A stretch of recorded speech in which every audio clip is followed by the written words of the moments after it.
all, welcome you all in this webinar on repurposing of drugs, a facile approach in accelerating therapeutics, Faculty of Pharmacy, Parul Institute of Pharmacy and Research, Parul University. I, Vaisali Patel, Assistant Professor, Department of Quality Assurance, Faculty of Pharmacy, Parul Institute of Pharmacy and Research, Parul University. I delightfully introduce to our speaker, Dr. Shweta Agarwal, Associate Professor and Head Department of Pharmaceutical, LR Institute of Pharmacy, Solan. She is awarded PhD degree in Pharmaceutical Science, IKG, Punjab Technical University, Kapurathala, Punjab. She has completed M.Pharm in Pharmaceutics at MS University of Baroda. She has completed B.Pharm. She has completed B.Pharm from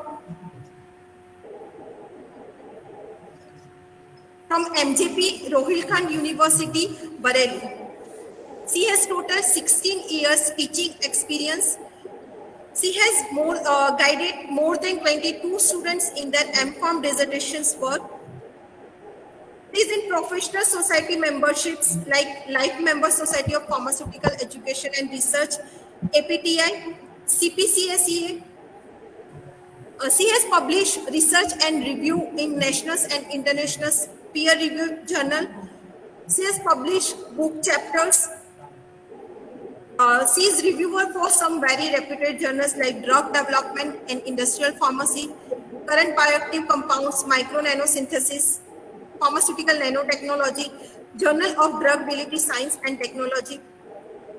Her patent and inventions field an Indian patent title that single herb extract based topical gel formulations with powerful broad spectrum antifungal activity and method thereof applications that will be publications at 11/12/2020.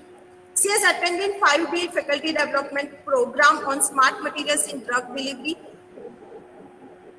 She has attended various conference and seminar that presented oral and poster presentations. Now these introductions, I request to ma'am to start this webinar. Over to you, ma'am. Thank you, ma'am, for the introduction. Good afternoon, dear students and staff of Parul Institute of Pharmacy and Research. As already introduced, I am Dr. Shweta Agarwal from LR Institute of Pharmacy, and I will be introducing you to the concepts of repurposing of drugs. Why I call this as introduction to the concepts, because I would be dealing only with the basics of repurposing, and I would not be going into the complex details of repurposing of drugs to give you food for thought. The reason I chose this topic was because repurposing has been in use lately because of this COVID pandemic that's been going on. And in COVID pandemic, because of the vast amount of people, the vast number of people that were affected by the COVID, a very fast cure was very much desired. And it was not possible to get a drug without repurposing in this era. And so that is why a lot of drugs were repurposed during this time for the management of COVID-19. And why we turned to repurposing? Like I told you, drug development for a disease so soon, so early was not possible. And repurposing provides us an option for early development of drugs. And because of which we could save many lives. Because some of those repurposed drugs work really well in management of COVID symptoms. So I start with my presentation, which is titled as Repurposing of Drugs, a facile approach in accelerating therapeutics. So you must be wondering what actually repurposing. Repurposing is like a new use of old drugs. What we can compare it to like recycling. In recycling, we recycle old things to perform new functions, or we recycle old things to make them new for maybe different new functions. So that is what repurposing of drugs is also all about. It's using old, already approved drugs for new indications. So when I define repurposing, I can define it as a strategy for identifying new uses for approved or investigational drugs that are outside the scope of original medication. And this whole concept of repurposing can be applied to presently used drugs, that is, the drugs which are in present use. It can be applied to old, abandoned, or shelved drugs. Any of the drugs which have been abandoned, maybe because they may be showing a large number of side effects, they have been shelved because of economic reasons or any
Oh, okay, okay. So, like I already said, I introduced my topic. If you were not able to hear it, my topic is repurposing of drugs, a facile approach in accelerating therapeutics. And I would be introducing you to the topic, and I would not be going into the complex details of this. The reason why I chose this topic was because this repurposing of drugs has been a lot in use during the COVID era. During the COVID era, it is the repurposed drugs only which has managed to save several lives all over the world. And it is because of this repurposing that we could manage the symptoms of COVID. So the other terms, next slide. So the other terms that can be used for repurposing are reprofiling, repositioning, or retasking. Now, what is actually repurposing of drugs? Third slide, please, Dr. Pinkle.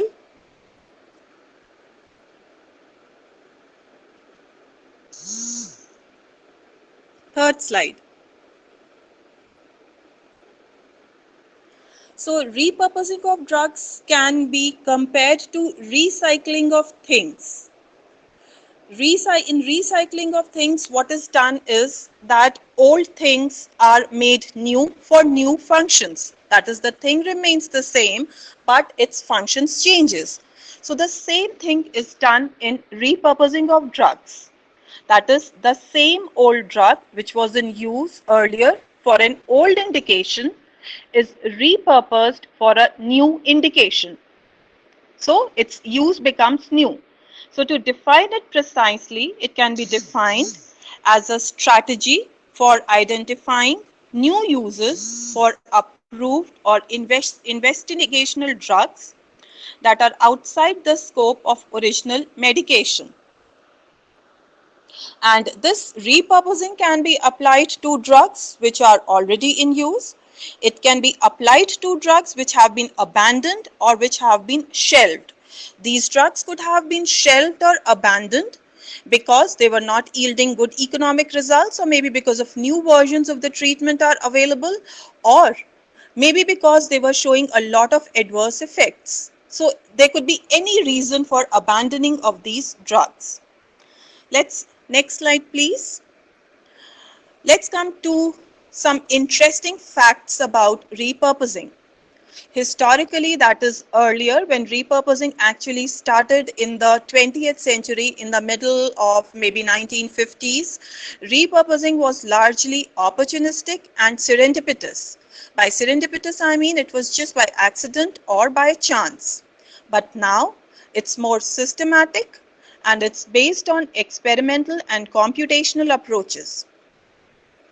National Institute of Health in USA also launched a program titled Discovery of New Therapeutics Use for Existing Molecules in May 2012.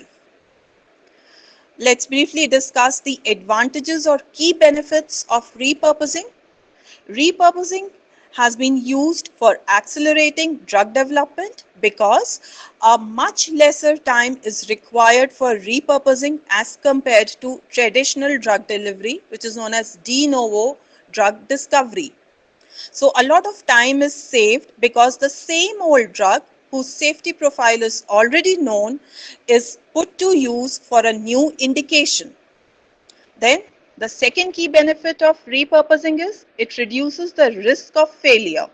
That is, there is no risk of failure, or no, I wouldn't say no, but the risk of failure is minimized because the drug is already in use, its safety profile is there, its pharmacokinetics, dynamics, toxicity, all the data are available. So there are very less chances of failure of the drug. Plus, of course, there is reduced cost because the number of steps required in developing a drug by repurposing is much less. Repurposing approach is relevant especially in pandemics like the present COVID-19 pandemic, where time is very important and time cannot be wasted in developing a completely new drug. And repurposing is especially useful for rare and neglected diseases where profits are low and investments are very high. Rare diseases, according to WHO, is a disease which is found in maybe less than 10 people out of 10,000 people. So usually companies don't want to discover and develop drugs for rare diseases because the population that is going to use it is very small, and so they would not be able to reap the profits. Therefore, not many companies are investing in rare and neglected disease treatment, and therefore repurposing comes to the rescue.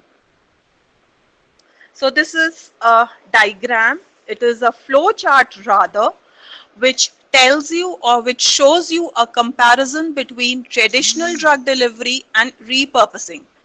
When you look at the upper part of the chart, you can see that a lot more steps are required in traditional drug delivery, known as de novo drug delivery.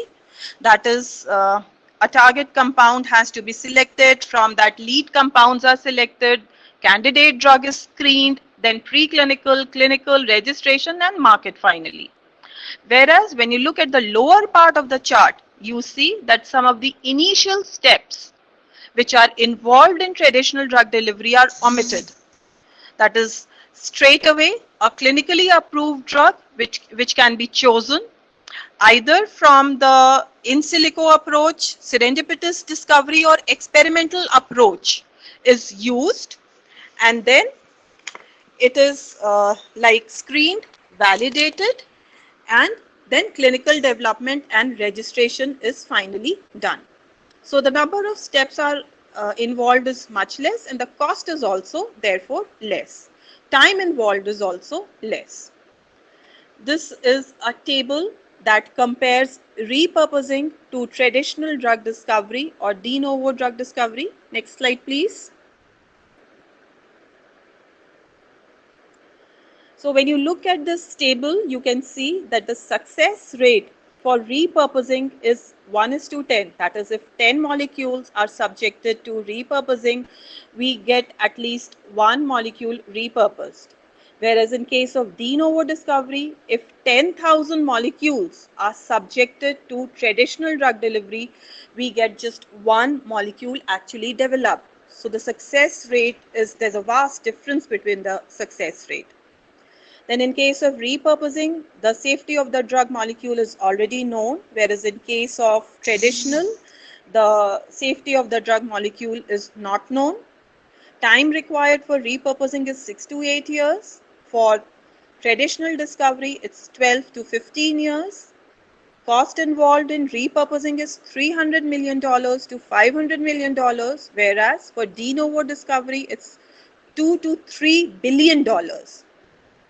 In case of repurposing, preclinical and early clinical trials can be avoided or are usually avoided, whereas in the case of de novo discovery, preclinical and early clinical trials have to be done.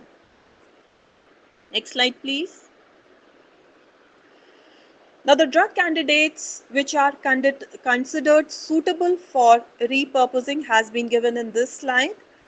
Drug candidates which have been discontinued due to economic reasons. Economic reasons means they were not yielding very good market revenue, or better versions of the treatment became available, because of which the older drug molecules were no longer in use. People were not buying it, were not using it.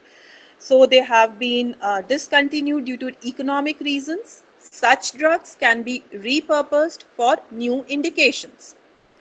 Then drug molecules from academic institutes, from public sector labs, they can be repurposed. Drug molecules which are in clinical development stage, they can also be repurposed.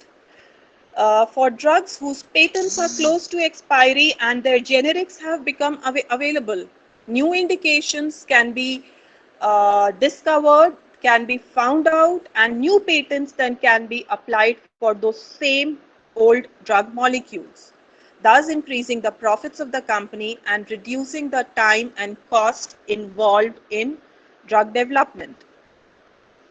Then finally, the drug molecules which failed to show efficacy during phase 2 or 3 of the clinical trials, but there were no safety concerns, they can also be used for repurposing. The strategies that are generally used for repurposing are two. The first strategy is on-target profile strategy, and the second strategy is off-target profile. In on-target profile, the known pharmacological action of the drug is applied to a new indication. That is, the mechanism of action remains the same, but that mechanism of action is applied to a new indication. I take up the example of Minoxidil here. Minoxidil is an antihypertensive drug and it works by vasodilation. So Minoxidil has been applied to repurposing. It has been repurposed for hair loss, male pattern baldness, what we call as. How? It vasodilates the blood vessels that supply to the hair follicles, and thus more nutrient and blood supply is received by the hair follicles, preventing hair loss. Then the second strategy for repurposing is off-target profile. In off-target profile, the pharmacological mechanism is unknown, or we can say that it's new. The old pharmacological action is not put to use for the new indication, and the drug acts on new targets which is outside the original scope of the drug, and therefore both the target and the indication both are new. An example here is that of aspirin. Aspirin was originally developed for fever and pain, but after that it was repurposed for preventing platelet aggregation, and it is also under development for prostate cancer. So it is a new pharmacological action because of which it prevents platelet aggregation and is used in cardiovascular diseases, and because of which it is being used in prostate cancer. Next slide, please. Now, there are basically three steps which are involved in repurposing. The first step is identification of drug molecule for the indication, which is known as hypothesis generation, and this is considered as the most important step in repurposing. Then the second step is mechanistic assessment of the drug effect in preclinical models, that is, the mechanism of action is assessed. And the third step is evaluation of efficacy in phase 2 clinical trials, assuming that there is sufficient safety data from phase 1 trial. So we'll be discussing in detail the first step, that is that of hypothesis generation, because it is the most important step involved in repurposing of drugs. Next slide, please. So now hypothesis generation can be based on three approaches. The first approach is experimental biological approach, which is also known as activity-based approach. The second one is computational approach, also known as in silico approach. And the third approach is mixed approach, which is a combination of the above two, that is the experimental and computational. In experimental biological approach, basically the generation of hypothesis is done based on experiments which are actually performed, and these experiments can be target screening experiments, that is interaction between the drug and the target protein molecule. It could be based on cell assay, that is cell lines can be used for experimental approach. It could be based on animal models, animals could be used, or it could be the clinically based experimental biological approach, that is clinically the drug is tested for its effect. So cell assay, animal model and clinical approach are classified as phenotypic screening, whereas target screening comes under the binding assay. Computational approach, that is the second approach, which is also known as in silico, it is data driven, and it involves virtual screening of data like gene expression, chemical structure, genotype, proteomic data, and electronic health records. And identification of drug molecule is done based on molecular interaction between the drug and the protein target. So basically, in the computational approach, some computer programs or softwares are used for selecting the drug candidate, and that selection is done virtually with the help of all the data that is available, like I discussed just now, gene expression data, chemical structure data, and so on. Next slide, please. And the computational approach can be carried out in various ways. That is, signature matching of the drug molecules can be done. Molecular docking can be carried out with the help of softwares. Genome-wide association studies can be done. Network mapping or retrospective clinical analysis can be carried out during computational approach. Computational approach is considered usually a better approach as considered to the experimental approach because it reduces the time and cost of development. Why? Again, because in computational approach, we are not required to conduct actual experiments. It is just with the help of softwares that the candidate molecule can be selected. And therefore, the time and the cost of development is reduced and there is low risk of failure. And the third approach is the mixed approach. Mixed approach, like I told you, it's a combination of both computational and experimental approach. So results of computational method or in silico method are validated, that is, a drug molecule is selected by the computational approach and then its validation is done by the experimental means. So therefore, it is a more robust, reliable and logical approach to drug discovery. So briefly, the differences between experimental and computational approach have been given in this table. Experimental approach in this would in vitro and in vivo screening is done, whereas in computational approach only virtual screening is done. Experimental approach, the target-based and cell organism-based screening assays are done, whereas in computational approach, protein target-based screening is done. Experimental approach requires no structural information, whereas computational approach requires structural information. Experimental approach is time and labor consuming, whereas the other one is time and labor efficient. And lastly, in case of experimental approach, there is lower rate of false positives, whereas in case of computational approach, there is higher rate of false positive hits during the screening studies. Next slide, please. Next, we come to some examples. We discuss some examples of repurposed drugs. There are a lot number of repurposed drugs. The table is very wide, but I have just selected a few drugs. And the drugs that I have marked with red, I'll be discussing them a little more, and the rest of them I would just be reading or I would be skipping. So the very first few drugs to be repurposed was sildenafil and thalidomide. Thalidomide was actually the came before sildenafil in repurposing.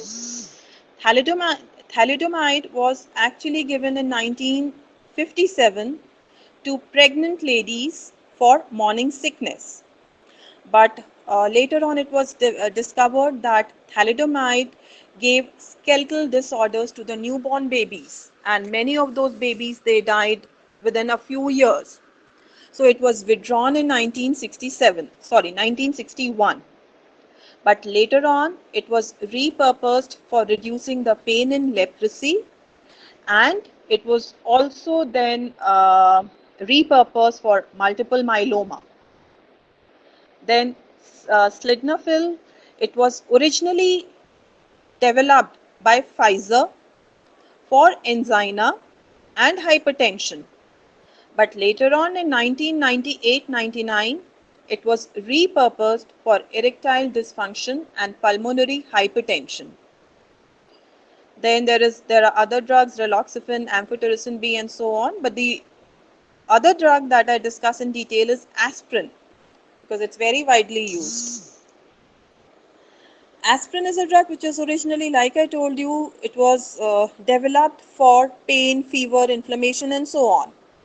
But later on, it was repurposed at a low dose as an antiplatelet agent, and it was specially used for decreasing the viscosity of drug for preventing heart attacks, and it is very widely used nowadays in cardiovascular diseases. and it is also being developed for prostate cancer. Next slide, please. This is again a wide list of drugs which have been repurposed.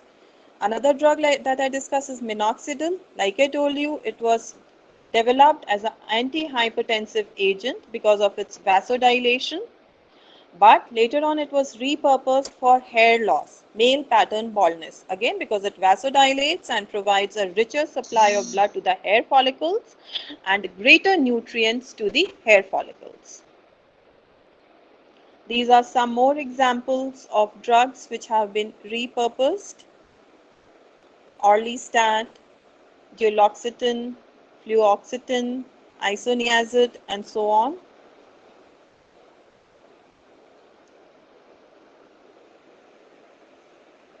Next, we discuss a few drugs. It is not that always the drugs which are subjected to repurposing studies, they succeed in repurposing. There are a few drugs which have failed also, the repurposing part. So a few examples of the drug which have failed repurposing, which were tried but they failed. So one such example is that of latripyridine, which was developed as an antihistamine, and it was being repurposed for Huntington disease in 2011, but it failed in phase 3 clinical trials. Then the next one is ceftriaxone, which is an antibiotic, and it was used, its original indication was like an antibiotic, and it was being repurposed for amyotrophic lateral sclerosis in 2014. And again, it failed to show efficacy in phase 3 clinical trials. Next slide, please. We are running short of time, and therefore, I take up some examples of drugs which have been recently repurposed for COVID, since we are going through those times. So I would take up those drugs, some important ones and the more known ones which have been repurposed for COVID-19. The first one is ivermectin. Ivermectin, doxycycline and azithromycin have been in the Indian government protocol for the management of COVID-19, and therefore I discuss these ones first. Ivermectin was originally developed for worm infestation like scabies, but during COVID times it showed in vitro efficacy against the COVID-19 virus, and therefore it was given to the Indian population, although its clinical trials are still underway. Then two more drugs which were in the Indian government protocol for COVID-19 are doxycycline and azithromycin. You can see them at the end of the table. They were originally discovered or developed as antibiotics, but they were shown to have antiviral effect when given in combination, and therefore they were included in the government protocol, but they have shown inefficacy in clinical trials against the COVID-19 virus. And therefore UK government has actually issued instructions for these drugs not to be given during COVID-19. Then the next drug, which is like a wonder drug in COVID-19, is remdesivir. Everybody of us knows about it. Originally, it's an antiviral meant for hepatitis C, but because it showed in vitro efficacy against COVID-19 virus, it is used and it has shown promising results during early clinical trials. Then the next one is favipiravir. It's an antiviral for influenza and it's under phase 2 and 3 of clinical trials. Next is colchicine. It is used as an anti-inflammatory in gout and pericarditis. It is under clinical trial for pneumonia in COVID-19. And the last one that I discuss is tocilizumab, which is an interleukin-6 antagonist for rheumatoid arthritis, and it's also under clinical trials for COVID-19. Next slide, please. Next, we come to the challenges or barriers in repurposing of drugs. So the first challenge that we discuss is the intellectual property and economic considerations. Now we know that a lot of drugs, they are also put to off-label use and non-registered use by the physicians and by the clinicians or the doctors. Off-label use means that the drug has not been approved for a particular indication because it shows effect in some other indication also, the doctor on his own puts it to use for the other indication in some population of people. So a lot of drugs are being off-label used and have been put to non-registered use, and that affects their novelty and patentability. So supposing if such a drug is repurposed and it would be like put to patent, then the information of its all off-label use would be there in the public domain, and that is going to affect its patentability. It would not be considered a novel use because it's already there in the public domain. Then the next challenges in this is patent enforceability for new indication of off-patent drugs becomes a problem if available strengths are to be used. That is, if a drug is off patent, that if its patent period has expired and it has been developed for a new indication, and then in that case, if it's developed for a new indication and it's put to patenting, patent enforceability becomes difficult because that drug is already there in the market in the available strengths.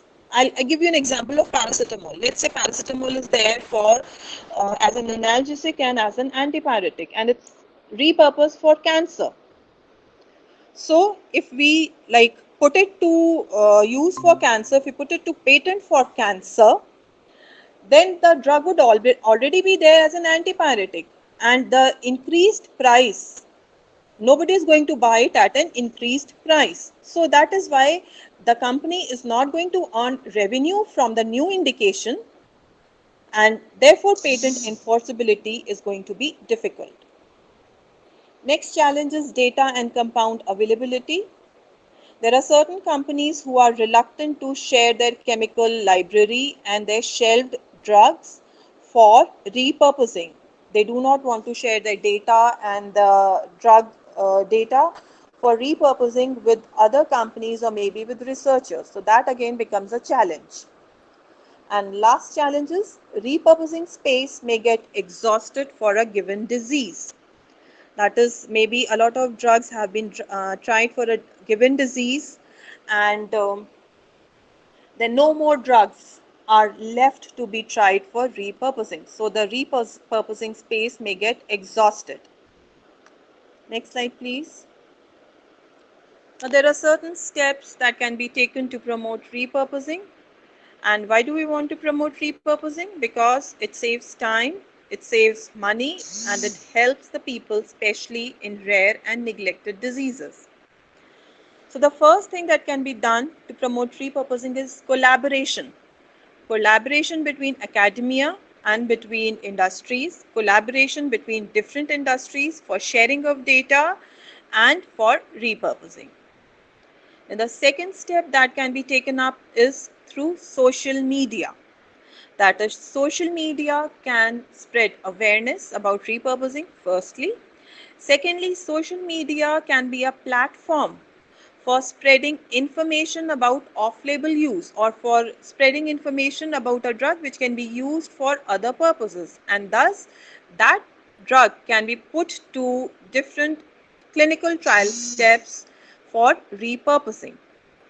And the last step is when the corporates realize their social responsibility, especially for providing cheaper drugs to the population and for developing drugs for rare and neglected diseases. So it is the corporate firms which have to realize their social responsibility and take up the purpose of repurposing of drugs or repositioning of drugs. You're welcome to ask any questions. If you have any queries, I'm open to them.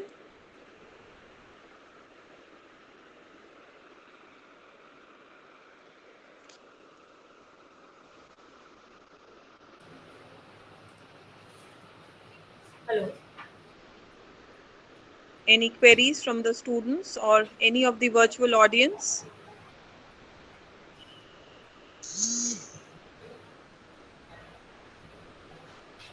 Okay. So thank you so much, ma'am, for sharing your valuable as well as informative knowledge and time with us. Ma'am, you covered all the basics approaches of repurposing and also explained the application of repurposing over the traditional drug discovery in this pandemic situation through the example very beautifully. I hope all the participants must have benefited from your talk, especially those who are involved in the research related to new drug discovery. Okay. So, on behalf of our university, kindly accept e-certificate as a token of love and gratitude. Just a minute. Thank you so much, Dr. Pinkle. I am really grateful to the management of Parul University for providing me with this opportunity. And I greatly appreciate the certificate that has been given, that has been issued to me. And once again, I'm really sorry for for wasting time of all the audience and for the glitch that was there. And I apologize again for that. And thank you once again for providing me such a wide audience and for giving me this opportunity to interact with people. Okay. Thank you so much, ma'am, once again on behalf of our university and PIPR staff. Thank you, ma'am. Thank you, ma'am. Thank you.